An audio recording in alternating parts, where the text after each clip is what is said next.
Hello, everyone. This subtopic is why don't you just leave? To the topic of domestic violence. Now, that's one thing I hear a lot of. Why doesn't the person just leave? Why don't you leave whenever so and so's at work? Why don't you just pack up and go? It's not always that easy. I wish it was.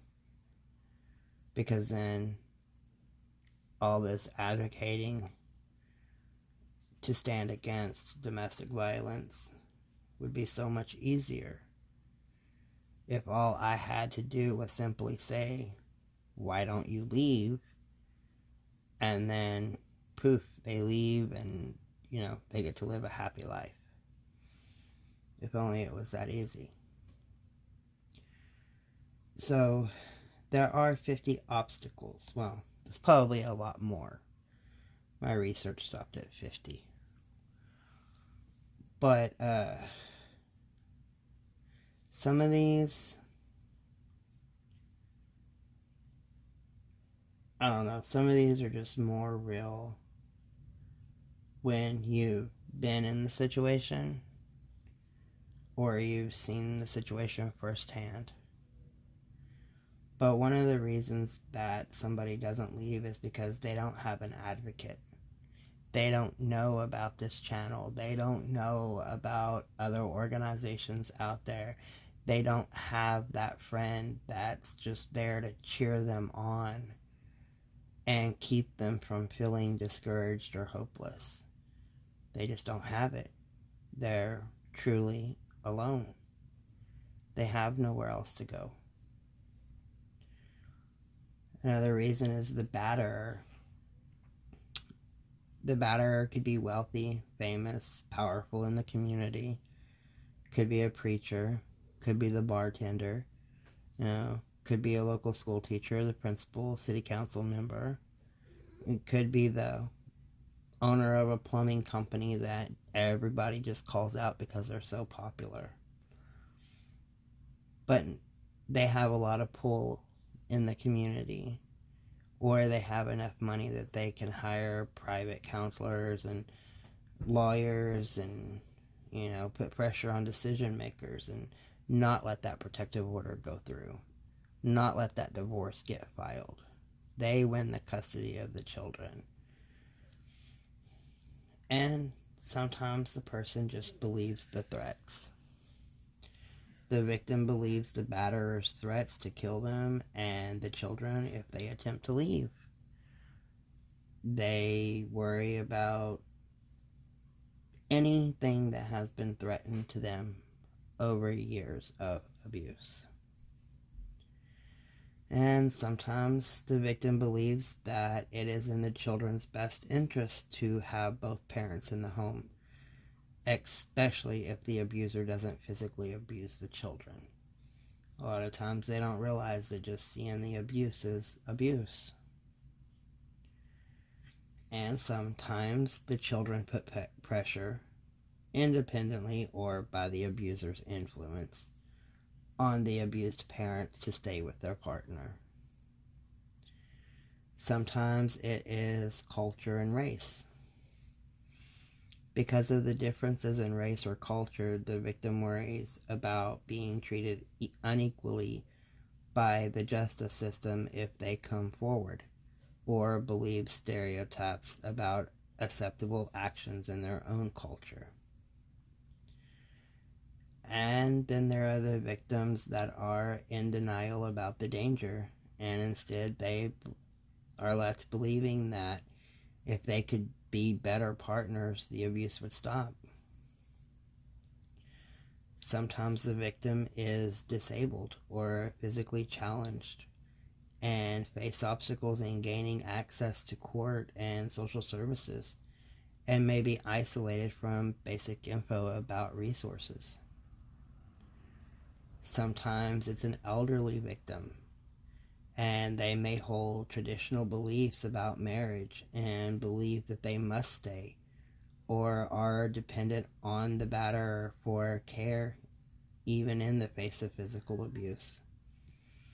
And then there is the emotional attachment aspect of it. Many survivors do love and care for their partner. They just love them. There's no other words. The abuse to them is just them being loved back. For somebody that's not been in it, it sounds crazy, but it's real and it does happen. And then there are excuses. The victim believes that the abuser's excuses to justify the violence, blaming job stress or substance abuse, for example, is the only reason that they're being abused. But they don't want to stop those behaviors. And family pressure. Family members exert pressure if they believe there's no excuse for leaving a marriage or if they're in denial about the abuse. And there's fear of retaliation. The batterer has shown willingness to carry out threats, and the victim fears harm to themselves or the children if they leave. Fear of losing a child custody. The batterer has used the threat of obtaining custody to exact agreements to their liking. Financial abuse is also another one. Financial abuse can take many different forms depending on the couple's socioeconomic status. If victims have been forced to sign false tax returns or take part in other unlawful financial transactions, it can come back to haunt them. And then there's the whole keeping the money, out of the reach of the victim. The victim realizes that they cannot provide for themselves or their children without the batterer's assistance. And then there's gratitude. The victim feels gratitude towards the batterer because the batterer has helped support and raise their children from a previous relationship or take care of them if they have health, medical, or other problems. And guilt is a big one. Batterers have convinced victims that the violence is happening because it's their fault. Homelessness. Homeless abuse victims face increased dangers as they must find ways of meeting basic survival needs of shelter, food, and clothing while attempting to elude their batterer. And then there's always hope. Hope that the violence will cease. This hope is typically fueled by the batterer's promises to change, pleas from the children, or family advice to stay in their relationship. And isolation. The victim has been cut off from family, friends, and colleagues and lacks a support system or people to stay with. Keeping the family together. Victims believe it is in their children's best interest to have their father or a male role model in the family. Illiterate victims.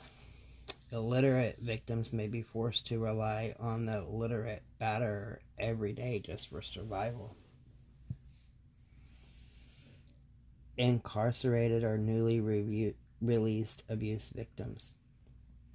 Such victims often don't have support systems to assist them with re-entry into the community. Parole officers may require that they return home if that appears to be a stable environment. And by appears, that's the key word. Because any abuser can make a home life appear like it's a stable environment. Law enforcement officer. If the perpetrator is a law enforcement officer, the victim may fear that other officers will refuse to assist or believe them if they come forward. That also goes into they may be stopped and given tickets for not completely stopping at a stop sign, or a parking ticket, or seatbelt ticket. they might be stopped and asked to do breathalyzer tests, saying that they've been drinking or something. If a police officer or even a firefighter, mayor, anything like that is the aggressor in the relationship, a lot can come of it with the police. LGBTQ plus victims. Victims may feel silenced if disclosing their sexual orientation to qualify for a protective order could result in losing their job, their family, their home. Low self-esteem is also a big one. Victims may believe that they deserve no better than the abuse they receive. Love. Since many batterers are initially charming, victims fall in love and may have difficulty altering their feelings with the first sign of the problem. Mediation can put the victim in a dangerous position of incurring the batterer's wrath for disclosing the extent of the violence. Medical problems. The victim may stay with the batterer to obtain medical services, especially if they share insurance. Mental ill victims. Victims face negative societal stereotypes in addition to the batterer's taunts that the victim is crazy and nobody will believe anything that they say. Mentally or developmentally challenged victims. These victims are particularly vulnerable to the batterer's manipulation and are likely to depend on the batterer for basic survival. Military.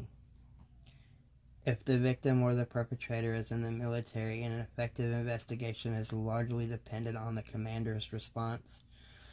Many commanders believe that it is more important to salvage the soldier's military career than to ensure the victim's safety. And simply no place to go. Victims can't find affordable housing, or there is no shelter space. And sometimes they have no job skills. Victims without job skills usually have no choice but to work for employers paying minimum wage with few, if any, medical or other benefits. The aggressor in the relationship usually makes sure that they are stay-at-home moms or something. That way they can't learn new skills. No knowledge of options.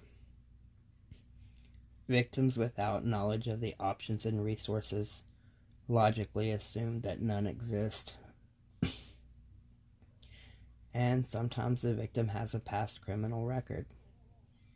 Victims with a past criminal record are often still on probation or parole, making them vulnerable to the batterer's threats to comply with all of their demands, or even get sent back to prison if they don't. Previously abused victims. Sometimes previously abused victims believe the batterer's accusations, see that this is what you drive your partners to do to you. Prior negative court experiences. Victims don't believe that they will be given the respect and safety considerations that they need in court. And the good old promises of change. The batterer's promises of change may be easy to believe because they sound sincere. Victims are socialized to be forgiving. Religious beliefs come into play a lot too. Beliefs may lead victims to think that they have to tolerate the abuse to show their adherence to their faith. Rural victims. Victims may be isolated and simply unable to access services due to the lack of transportation, or the needed programs are too distant and unable to provide outreach. Sometimes it's just safer to stay. Assessing that it is safer to stay may be accurate when the victim can keep an eye on the batterer, sensing when the batterer is about to become violent, and to the extent possible, take action to protect themselves and their children. Students. Students in high school and college may fear that untrained administrators will deny their requests for help. If the perpetrator is also a student, the victim often does not want them to be expelled from school. Shame and embarrassment. The victim doesn't want to disclose the abuse or may deny that any problem exists out of shame or embarrassment. Substance abuse or alcohol. Either the victim or the offender's substance abuse may inhibit seeking help, often for fear that the children will be removed. Teens. Teens are at great risk for abuse in their relationships than any other age group. Peer pressure, immaturity, no knowledge of resources, and low self-esteem all factor into the decision to stay. Transportation. A lack of transportation condemns victims to a choice between welfare and returning to the abusers. Unaware that abuse is a criminal offense. This can occur often if family, friends, and community professionals minimize the crime. Undocumented victims. Victims facing complex immigration problems if they leave are often forced to stay with their batterer who may control their INS status. Every person's situation is unique, and you may be unable to leave a situation for a complex combination of different reasons. If you're contemplating leaving an abusive relationship or struggling in one that you cannot leave, consider reaching out to hotlines, crisis centers, anything that you have available to you, or comment on this video and I will get you in touch with somebody local to your area, because everybody has resources available to them. Sometimes they just need somebody to help them find them. The whole goal is that you get to leave safely. Have a good day, everybody.